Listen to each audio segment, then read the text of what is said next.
I just got off the phone with someone who sent me requests really early this morning.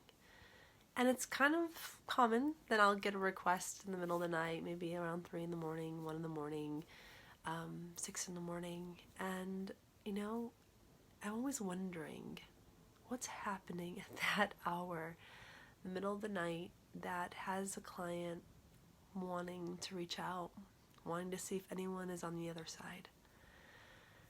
I'm assuming there's some silence in their life, some aloneness.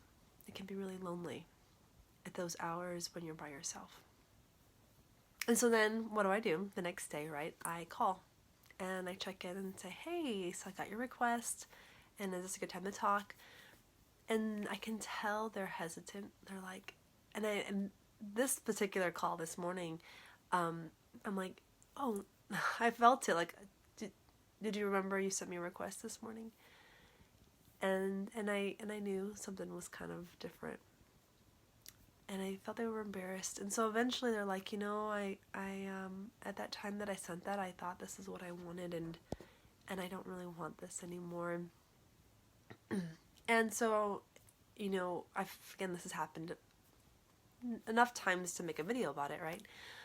So it's about 6-8 months later, a year later, that some of these people will come back and they'll tell me, when I sent that request to you the first time, I don't know what I was thinking, and I was, embarrassed, and I knew I needed it, but I just wasn't ready yet. And it took about this long, 8 months, a year, for me to finally have the guts to kind of okay, I can do this now. And so first of all, I wanted to say that with those clients, and I told this one too, I'm waiting for you. I'll wait. It's okay.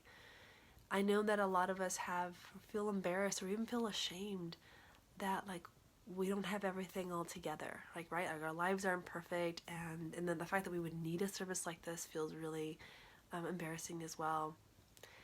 Our needs for touch and for being held, embraced, loved, affectionate, nurture, right? Cuddling reminds us that we don't have someone to do that with. That's painful. Reminds us that we're alone. That's not easy. And it tells us that something isn't right. And I want to tell you that it's not right. Something isn't right. We were not created to be by ourselves the ways that we are. And it's evident in the ways in which people use violence to touch other people in a negative way. But we do, because we can't handle being alone, dealing with all of this by ourselves. We weren't created to do that. We were created to be in community and taking care of each other. So it's not you that's sick. It's our society that's sick. Our society that's made it so that we are all separate from each other. It's not you. So when you're ready, maybe it's not today, right? Maybe it's later. But when you're ready, I'm here. And I'd love to see you.